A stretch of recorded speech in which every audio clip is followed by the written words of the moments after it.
Daf Yomi dans Masechet Eruvin, aujourd'hui la page Memchet, et on reprend Daf Mem Zayin Amud Bet, la dernière ligne en bas, deux lignes avant la fin, ça s'appelle Taner Rabbi Chia. C'est une braïta.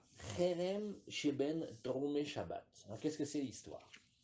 On est dans Masechet Eruvin, on apprend les Eruvé Trumim, on passe à Daf Memchet Amud Aleph, et qu'est-ce qu'on a ici?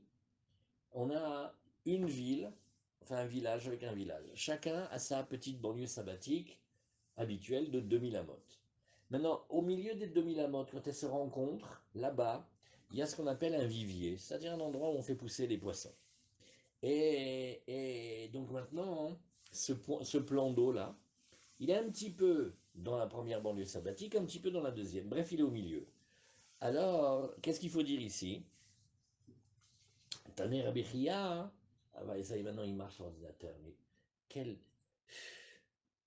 Tu te rends compte. Voilà. Alors, alors voilà. 2 secondes, maintenant que ça marche sur l'ordinateur, on va le faire sur l'ordinateur. Bougez pas. Qu'est-ce qu'on fait maintenant? J'éteins ici et j'appelle dans une seconde. Quitter la réunion. Hop. Et maintenant on fait ici. Voilà.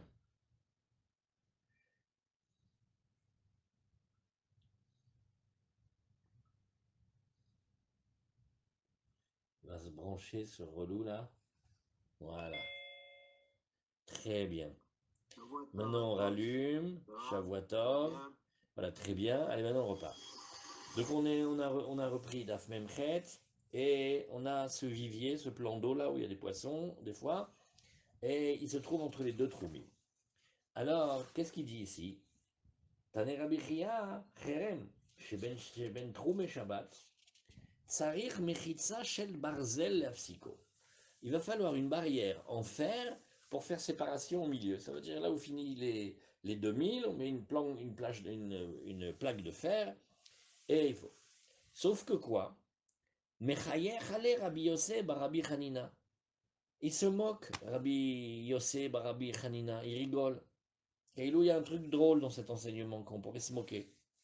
Maïtama Kamechayer, la Gemara demande, j'ai pas compris pourquoi il rigole. Il m'a mishum de tanela que Rabbi Yochanan ben Nouri, le Chumra, Vius virale que Rabbanan le Kula, ou mishum de savarle le Kula man de tanel le Chumra Mechayer Chale. Alors, peut-être que ça serait parce que on voudrait dire comme ça. Peut-être cette braïta de Rabbi Chia, elle va comme Rabbi Yochanan ben Nouri, qui lui est Mahmir. Et alors? Et lui, celui qui rit, il penserait comme Rabbanan les Kula. Alors la Gemara, elle n'est pas du tout contente. Elle dit, mais attends, au Mishum de savoir les Kula, parce que lui, il pense les Kula.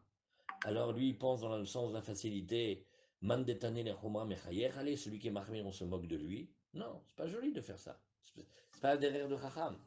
Il y a des coulottes, il y a des chomrot. Celui qui est mahmir, il est mahmir, mais c'est pas une raison de se moquer de lui. Hein.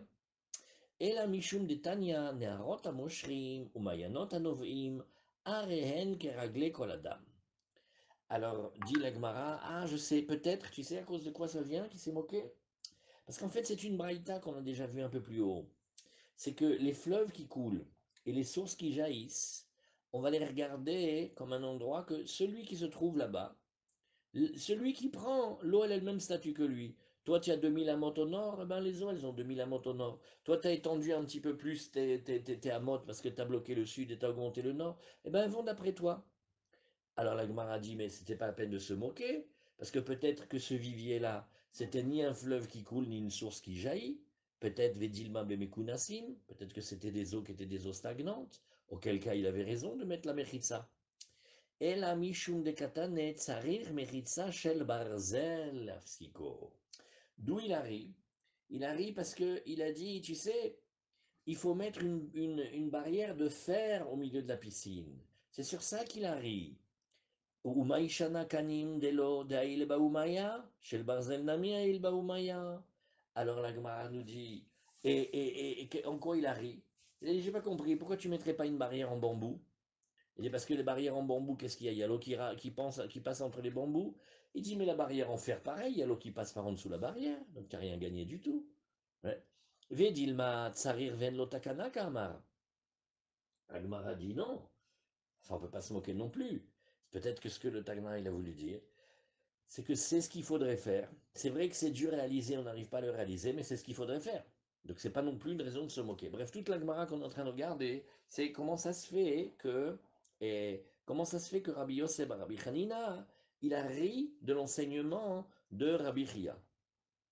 Et la Mishum de... Alors, la vraie raison, la voici. C'est que c'est pas la peine de mettre une barrière de fer, ni même une barrière bichlal. Pourquoi? Ela mishum de kal ou sheikilu chachamim bemaim. Si vous vous rappelez, on a déjà vu ça dans le Shabbat, et même un peu plus haut dans la Gemara. Tout ce qui touche l'eau, les chachamim sont très cool par rapport aux barrières, aux mechitzot. Kal ou sheikilu chachamim bemaim. C'est une facilité que les Chachamim m'ont donnée dans les eaux. Que des Rabbi Tavla, il y a un rabbi qui s'appelle Rabbi Tavla, des Baéminé Rabbi Tavla Mirav, Mechitzat Luya Marouche et Tatir Bechurba. Alors qu'est-ce qu'on appelle Mechitzat Luya? C'est une Mechitza qui ne va pas jusqu'au sol. C'est-à-dire en fait, on a mis une Mechitza comme ça, mais elle ne va pas jusqu'au bout, elle ne va pas jusqu'au sol. Or, là ici, qu'est-ce qu'on a? On a je ne sais pas qu'est-ce que c'est, ça devait être une piscine naturelle, hein, peut-être. Et comment il a dit Rashi? Regardez, d'abord, Rashi, il a parlé de poissons. Je ne sais pas si c'est parce qu'il y en a, ou Cherem, Metsudat Dagim, des pièges à poissons, ou Mafsik Bemaim Ben Shte Trumim Shel Shte Ayarot. Il limite, il détermine la frontière entre deux banlieues sabbatiques de deux villes. Et Tsarir la sot mechitza shel barzel, nous a dit Rashi, shel yavru ma'im shel trumze le tor trumze. Toute l'histoire, c'est que les eaux de la première banlieue sabbatique, elles vont passer dans l'autre banlieue sabbatique, ça va pas ça. Et kol ma shebetor truma'ir, en kone shvita bimkomo liot lo bimkomo al paimama, l'école roar et la batara ir gare.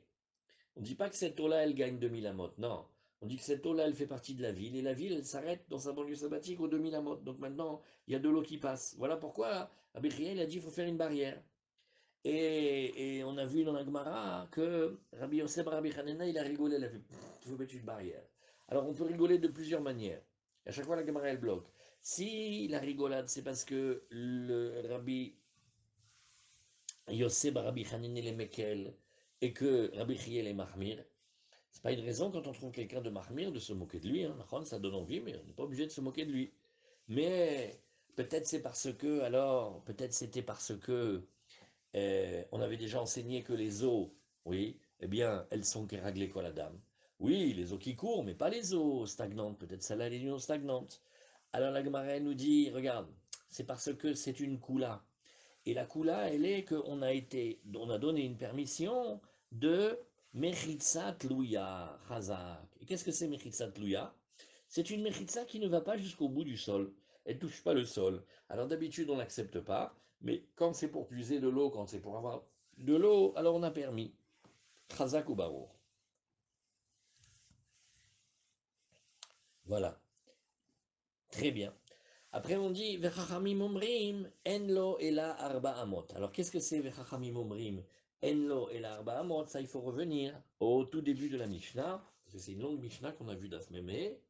Et quand les Chachamim ils disent enlo ela arba amot, Rabbi Eliezer Omer, oui, à condition qu'il soit au milieu. Rabbi Yehuda il dit les zéroach shirtse yelech. Alors, dans cette Mishnah, si vous vous rappelez, on avait une question qui était une question étonnante. C'était que la Mishnah, elle s'est finie avec un machal.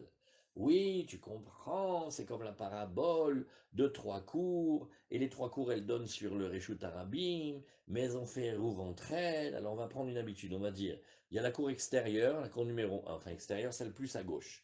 Et la cour la plus à droite, c'est la numéro 3. Il y a la 1, la 3, il y a la 2. Alors la cour numéro 1, elle aura fait le hérouve avec la cour numéro 2, et la cour numéro 3, elle aura fait le hérouve avec la cour numéro 2, et la Sheila, est-ce que ceux de la cour numéro 1, ils peuvent aller dans le numéro 3? C'est bizarre que la Mishnah, pour expliquer le din de chez nous dans les Troumim, elle a été chercher une preuve des Khatserot. On est dans les Rouvé Troumim. Pourquoi on a fait ça? Alors la Gemara va discuter beaucoup de ça. Les Chachamim omrim en lo ela arba amot. C'est tout. Les Chachamim, ils ont dit, quand on a vu dans la Mishnah, dans même Hamoud Aleph, faut tourner plusieurs pages en arrière, dans même Hamoud Aleph, vous voyez, Mi she'ashav baderer va'amad vera'a rezehu samuch le'ir, ve'lo ita kavanot elekar, lo yikanes divrei Rabbi Meir. Rabbi Yehuda Omer yikanes, Amar Rabbi Yehuda, non, c'était l'autre Mishnah, Mechila, je suis trompé de Mishnah. Mi she'eshan baderer, il s'est endormi sur le chemin, ve'lo yada she'chashecha, il s'est pas rendu compte que c'était la nuit. Yeshlo alpaim amal kol roach divrei Rabbi Yochanan ben Nouri. Rabbi Yochanan ben Nouri, il est cool avec lui, il lui dit, tu as 2000 amot, on fait comme si c'était ton endroit.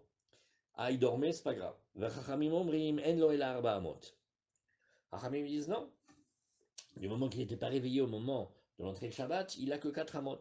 Rabbi Eliezer Omer, ve'u ba'em san. Oui, il faut qu'il soit au milieu. Rabbi Yehuda Omer, leizer ruach sheirtze yelech. ומודה רבי יהודה שאם בירר לו שאינו יכול לחזור בו. Oui, היו שניים מקצת אמותיו של זה בתוך אמותיו של זה, מביאים ואוכלים באמצע, et on tourne la page, ובלבד שלא יוציא זה מתוך שלו, לתוך של חברו, voilà. Alors après, la Mishnah, qu'est-ce qu'elle a parlé? Elle a parlé de deux personnes qui se trouvent dans leur Arba Amot. Le premier, il a Arba Amot, le deuxième, il a Arba Amot. Et après, la Mishnah, elle va en parler de trois. Il y en a un à gauche, un à droite, un au milieu. Et à cause de ça, la Gemara, elle va dire, oui, tu sais, ça me rappelle le coup des trois cours. Alors maintenant, on reprend. Alors, Rabbi Yehuda, dit la Gemara, Rabbi Yehuda, qui dit qu'il n'a pas le droit d'aller, qu'il a que 4 amot là où il veut, ben, c'est un petit peu comme Tanakama, hein, Ayinu Tanakama. Qu'est-ce qu'il dit Tanakama? Il dit aussi qu'il a 4 amot. Alors Rava, il dit, Shmone al Shmone ikabinayu. Rava, il donne une réponse. Il dit non, je t'expliquais. Comment on regarde la personne, l'espace qui est autour d'elle? Oui. Tu vas voir que le date des Chachamim, c'est qu'un homme qui n'a pas acquis l'endroit là où il est maintenant, oui, eh bien, Stam, tant pis, il a perdu. Qu'est-ce qu'il a? Il a 4 amotes de tous les côtés. Maintenant, comment on calcule? Venez, on révise. On calcule de la manière suivante. On met l'homme au milieu et on dit l'homme, il a 4 amotes. Alors, c'est une question dans tout le chasse. Il a 4 amotes comment?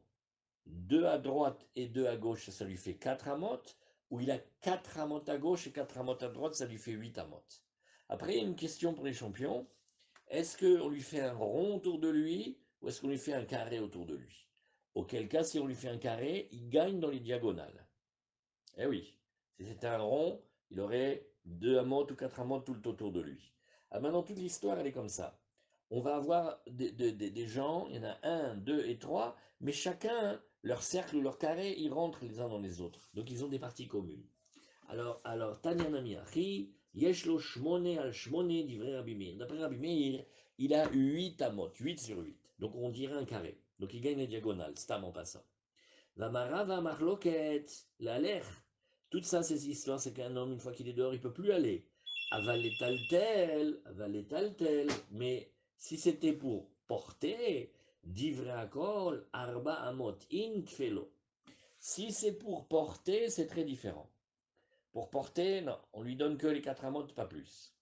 Maintenant là, qu'est-ce qu'on veut? On veut lui dire, est-ce que par rapport à sa banlieue sabbatique, combien il peut marcher? Alors on lui a donné 8. Mais si c'était pour porter, on lui donne que la moitié. Très bien. Alors, Ve'aner Arba Amot, Echaktiva, dit la Gemara, où elles sont marquées les 4 amot? Ça, c'est une question très très fameuse. En fait, la Gemara, elle demande où c'est marqué, mais j'ai vu que les Mefarshim, ils demandent où est-ce que c'est allusionné. Vous voyez? Dans la Gemara, il est marqué Echaktiva. La Gemara, on dirait qu'elle avait en tête que les 4 amot de l'homme, ils sont écrits dans la Torah. Alors, dit la Gemara Kedetania, parce qu'il y a marqué dans le pasuk de Shemot, il y a marqué chez vous, Ish Tartav. Il faut regarder le pasuk bien. Réou qui Adonai Natan Lachem Shabbat. Regardez que Hachem il vous a donné le Shabbat. Alken ou noten lachem bayom hashishi lechem yomaim. C'est pour ça que le jour du 6e jour, il vous donne un pain de 2 jours. Chez vous, Ish Tartav, que chacun y reste sous lui. Que l'homme ne sorte pas de son endroit au 7e jour. Bon, le chez vous, Ish Tartav, c'est bizarre dans le pasuk. Chez vous, vous, résidez, asseyez-vous, ish, tartav, sous lui. C'est pas très clair le pasouk. Alors, la Gemara est d'Oréchette. Tu vois, quand il y a marqué tartav, ça veut dire qu'est tartav. Comme c'est la mesure de son corps. Vekama tartav, qu'est-ce que c'est la mesure de son corps? Goufo, shalosh amot. Keilou, tu prends un homme, il est debout assis, imagine qu'il est couché, et ben cette distance-là que tu le vois couché, donne-lui. Un homme, il fait 3 amotes. Bon, alors vous vous rappelez que 3 amotes, c'est sans la tête, hein, vous vous rappelez de tout ça. Hein? Oui, Goufo, Shalosh Amot. Si vous vous rappelez, on va voir, c'est dans Megillah. On a pendu, on a fait un édifice pour l'édifice. Vous vous rappelez de ça? On a fait une potence pour pendre les 10 fils d'Aman. Maintenant, si vous regardez là-bas dans le Tosot de Megillah, vous allez voir que par rapport au sol, on met comme une amas, par rapport en haut, on met comme une amas, entre chaque fils, on met une demi-amas, et quand on fait le compte, oui, on voit que il mesure 3 amotes. Mais Tosfot, il nous dit que dans tout le chasse, l'homme, il fait 3 amotes sans la tête. C'est pour ça que Tosfot, il dit qu'on a pendu les fils d'Aman, mais sans la tête. Vous vous rappelez ce Tosfot rigolo? Alors là aussi, on fait 3 amotes, qui est la longueur du corps sans la tête d'un homme. On rajoute une amas pour qu'il puisse un peu bouger. Et on dit, Shvu ish tartav, que l'homme il reste sous cet espace qui s'appelle son corps quand il est allongé. Bon, on essaye de chercher les 4 amotes, quoi. Vous voyez? Ketartav, וכמה תרתיו, גופו 3 אמות, ואמה, כדי לפשוט ידיו ורגליו, דברי רבי מאיר. Et puis on rajoute une petite amas pour qu'il puisse bouger les mains et les pieds.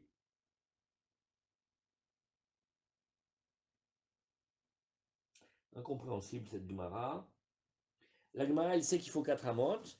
Donc elle dit voilà, regarde, je t'ai trouvé une mesure, c'est la mesure du corps de l'homme, 3 amotes. Rajoute une amas pour qu'il puisse lever les mains au-dessus de la tête. Alors quand on lève les mains au-dessus de la tête, on a, par rapport au sommet de la tête, la amas elle a comme ça va, on a une amas, à peu près. Hein. Mais maintenant, pour qu'il puisse étendre ses jambes, comment il va étendre ses jambes? Donc, quand on veut dire une amas, c'est 3 amotes plus une amas, ça fait 4 amotes. Comment ça marche qu'il étende ses mains et ses pieds, le barreau. Maïbinayu, la Gemara, elle demande, la Gemara, elle dit Rabbi Yehuda Omer, ça c'était Rabbi Meir. Rabbi Yehuda Omer, Goufo Shalosh Amot, il est d'accord. Le corps, 3 amot. Ve'ama kede sheitol chafetz mitachat mergelotav ou maniach tachat mirashotav. On lui rajoute une petite amas pour qu'il puisse prendre un objet qui se trouverait sous ses pieds et qu'il le dépose sous sa tête.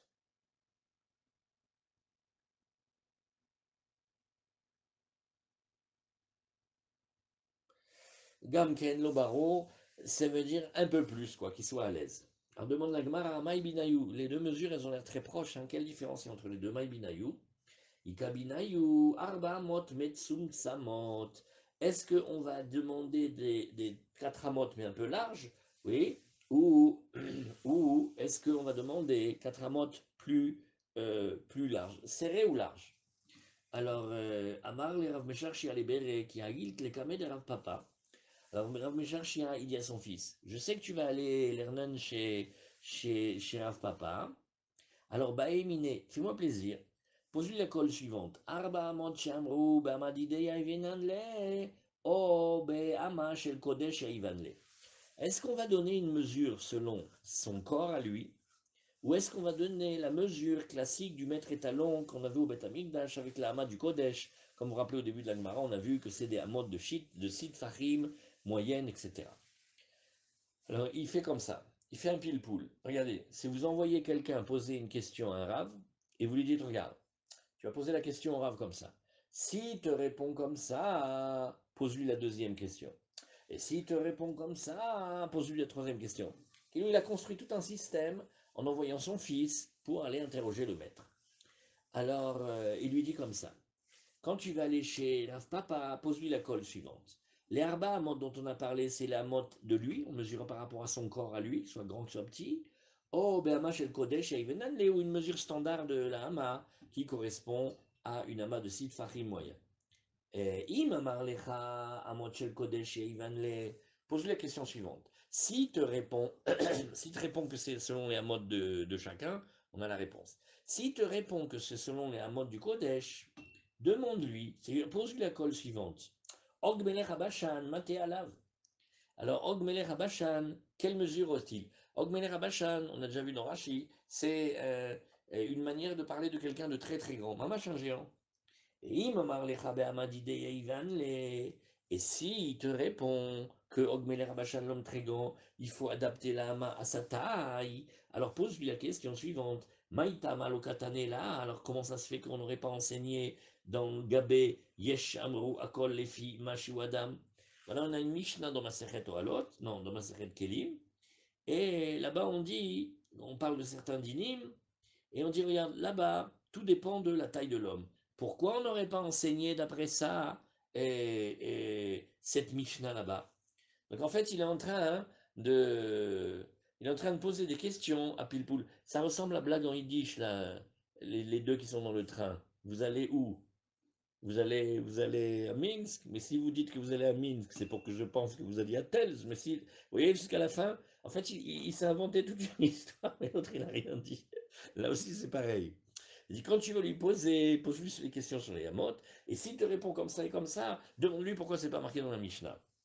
Azkiata Kameh de Rav Papa, quand il est arrivé Behemet, et devant Rav Papa, à Marley, alors Rav Papa, il a entendu le pilpoul, il a fait oulala, Hidaikinan Kulehai, Loavetaninan. Tu sais que si on était autant dans les déductions que ce que tu viens de faire, ça veut dire si on cherchait le knetch, eh bien on ne pourrait jamais enseigner. Loavetaninan, les Olam Be'ama. Et comment il faut dire? Il faut dire comme ça. Behemet, sur ta question, les Olam Be'ama d'idée Yavinan. Les Béhémeth, à chaque fois, on lui donne selon sa mesure à lui. Béhémeth, c'est comme ça. La Hama, elle devrait être mesurée d'après ses Hamot.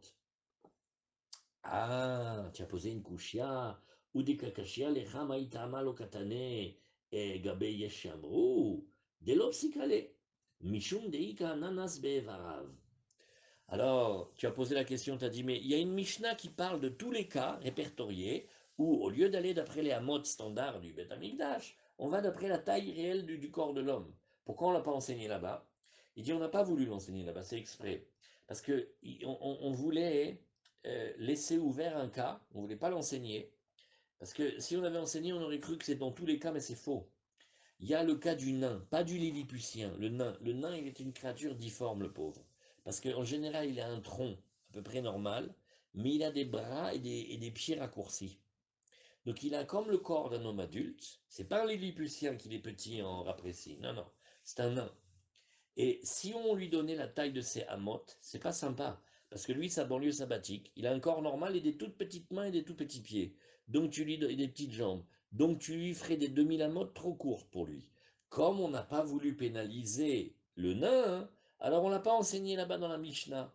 Mais voilà, la question c'est qu'on va d'après les hamotes de l'homme lui-même. Très intéressant cette halakha. Alors, maintenant pareil.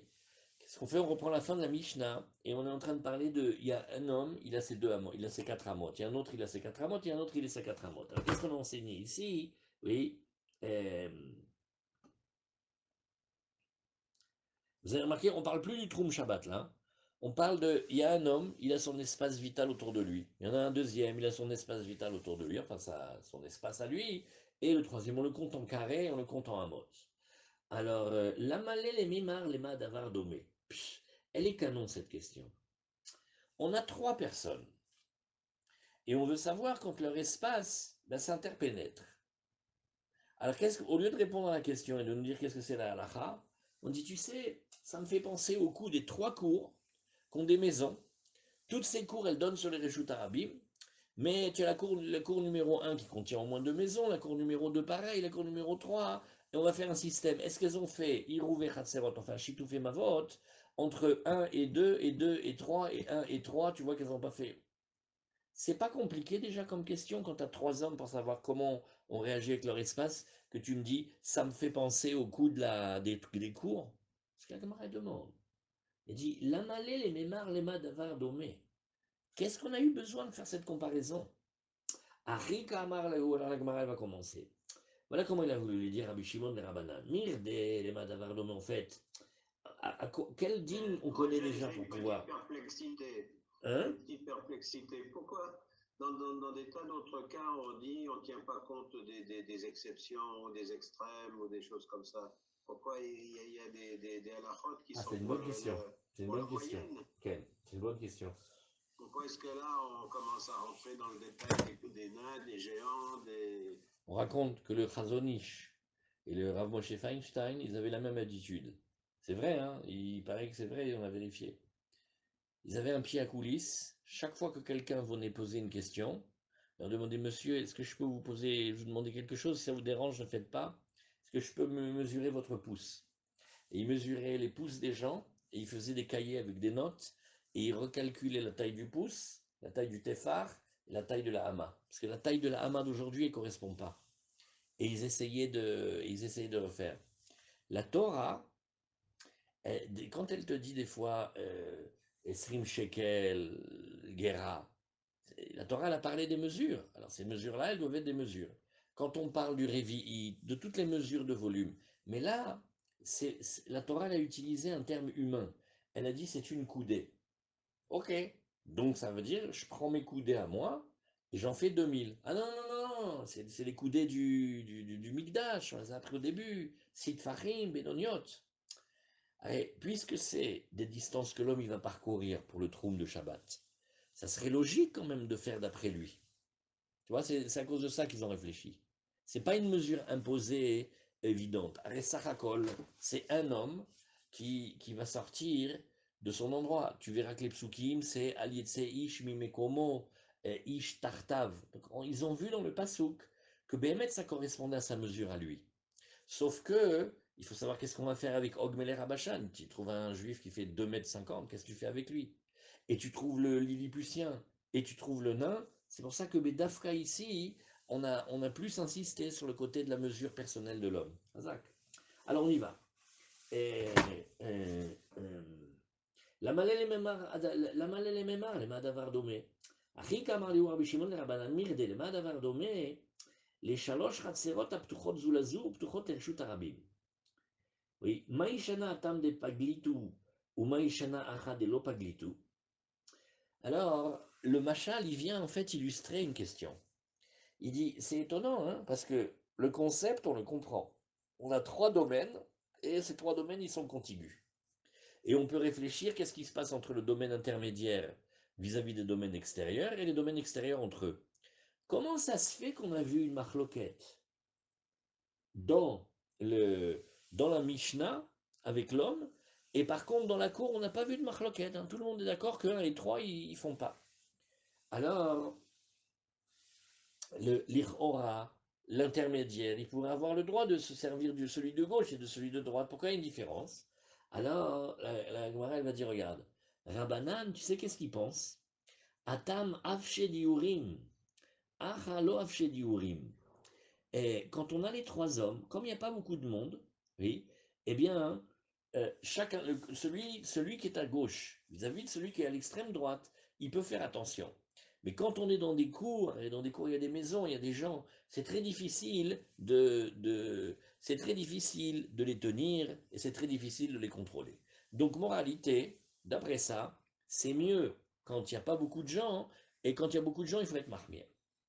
La Gemara demande Vamai, Kevan de Arveleu Chitsonot Badem Saït Avele Chada, Aveleu Chada, la Gemara dit, j'ai pas compris. Il faut visualiser bien les cours. Hein. Comme dans le Zoom, là, vous voyez, il y a trois carrés en haut.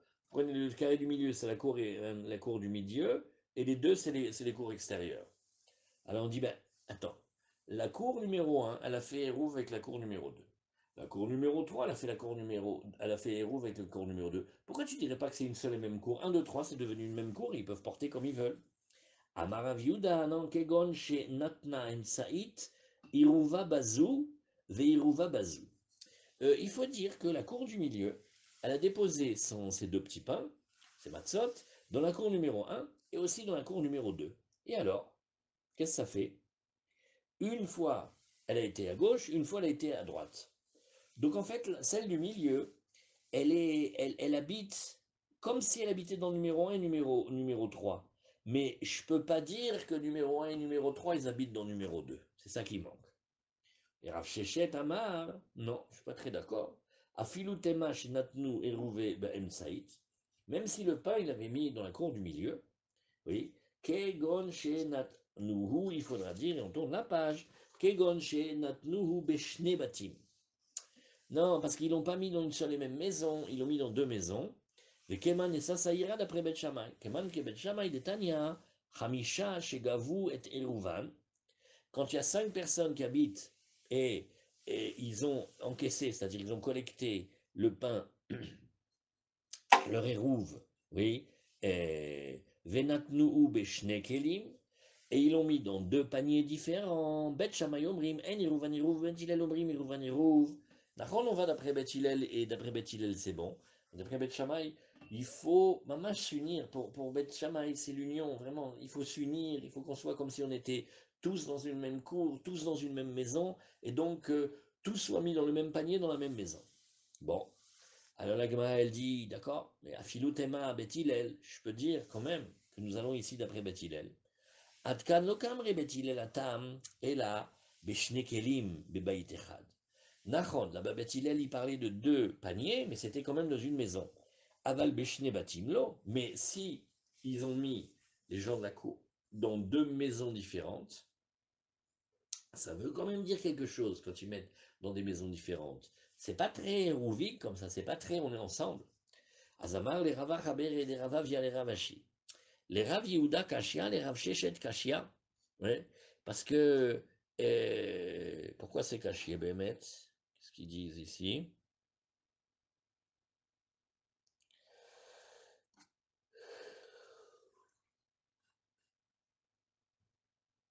Bon, ok, d'accord. C'est une Kushia, il y en a sur un, c'est pourquoi il interdit, sur l'autre, c'est pourquoi il permet. Les Rav Yehuda Kashia, Damar Kegon Shenatna Emsaït Iruvo Bazou, Veiruvo Bazou. Oui, et alors, Kevan de Irva Emsaït Bade Chitsona, Azaviel Echada, Vechiad Raverva Bade Idach, Shlichut Avda. On devrait dire comme ça, on devrait faire un pack. Après, d'après Rav Yehuda, voilà pourquoi c'est difficile. Lui, il avait dit le scénario, c'est il avait donné, il avait mis que la cour du milieu, celles qui ont les maisons du milieu, pas à gauche, pas à droite, ils avaient donné le hérouve avec la cour à gauche et après avec la cour à droite. Ok? Bah, dès que celle du milieu a fait le hérouve avec eux, avec une des deux, eh ben, on devrait dire tout de suite qu'elles deviennent une seule. Et quand ils refont le hérouve avec la deuxième, ça devient comme des shlichim. Et Mimela, on va dire que ils ont tout hérouvisé, donc c'est normal qu'ils puissent porter. Ou le Rav Shechet Kashia, tu avais dit d'après Rav Shechet, ça va pas. Tieve kachamisha sheshkuin bechaser echad veshachar echad velo irev de asre adade. Il dit, ben, d'après Rav Shechet qui interdit, tu sais qu'est-ce que c'est le cas, et ça on va le voir, c'est des lachotes très dures dans les rouves Dès qu'on doit faire le hérouve et qu'il y a quelqu'un qui a oublié, il a fichu en l'air tout le hérouve de tous les voisins. Faut pas oublier. Dès qu'il y en a un qui a oublié, nous tous on est bloqués. Azamar le Ravashi, lo le Rav Yehuda Kashia velo le Rav Shechet Kashia. Je trouve qu'il n'y a aucune kushia, ni de l'un ni de l'autre. Les Rav Yehuda lo Kashia, les Rav Yehuda, je trouve que c'est pas une Kashia. Pourquoi? Kevan de Irva la Saïd bade chitzona, אז ושתיים חיצונות בעדי הדדה לא ירבו, גל יד העתה דבעה ניחלה ובעה ניחלה. C'est des jeux de société. Tu vois que numéro 2 il a fait héros avec numéro 1 et qu'il a fait héros avec numéro 3. D'accord. Donc tu veux la paix et l'union. Pourquoi ceux de 1, ils n'ont pas fait avec ceux de 3? Vous voyez? Il y avait des Marocains à gauche. Il y avait des Tunisiens à droite. Il y avait des Algériens au milieu. Les Algériens se sont arrangés avec les deux. Les Marocains et les Tunisiens, ils n'ont pas fait le hérouve ensemble. Ça veut dire quelque chose. Quand tu veux faire hérouve, c'est que tout le monde est ensemble. Nous, tasbir li lama polanim lo alchou imayekim. Lama, אתה יודע לבד למה הם לא הלכו. Tu vois, on veut faire de la communautativité. On va dire, écoute, un va avec deux, deux avec trois, donc un avec trois. Non, pas du tout. Parce que s'ils voulaient tellement faire le hérouf, qu'est-ce que ça leur coûtait de prendre un morceau de pain et d'associer la cour numéro 1 avec la cour numéro 3? Ils l'ont pas fait, ça veut dire quelque chose. Voilà comment tu peux répondre que c'était pas une couchia. Et aussi, ou Rav Shechet Lokashia. Qu'est-ce que tu peux dire ici? Tu peux dire Imamru et diurin leakel, yomru diurin leachmir, et on met un point ici. Qu'est-ce qu'on a dit comme argument au début? On a dit, tu sais, quand il y a trois hommes, ils peuvent faire attention, chacun fait attention à son domaine, et le numéro un avec le numéro 3 il va faire attention. Tandis que quand c'est des cours, il y a beaucoup de monde, il faut faire attention. Alors là, on objecte quelque chose de très fort. On a dit, mais pas du tout. Là, tu es en train de dire que plus il y a de monde, plus il faut faire attention, mais pas du tout. Les diurines, quand il y a beaucoup de monde, c'est une siba pour être Mekel. Au contraire, quand on a des quartiers avec des gens, bon, Hachem, au contraire, plus il y a de monde, plus ça aide à s'associer. Toi, maintenant, d'après ta théorie, plus il y a de monde, oui, plus il fallait faire attention. Pas du tout. La théorie des diurim, on a dit pour alléger, pas pour alourdir. Razak.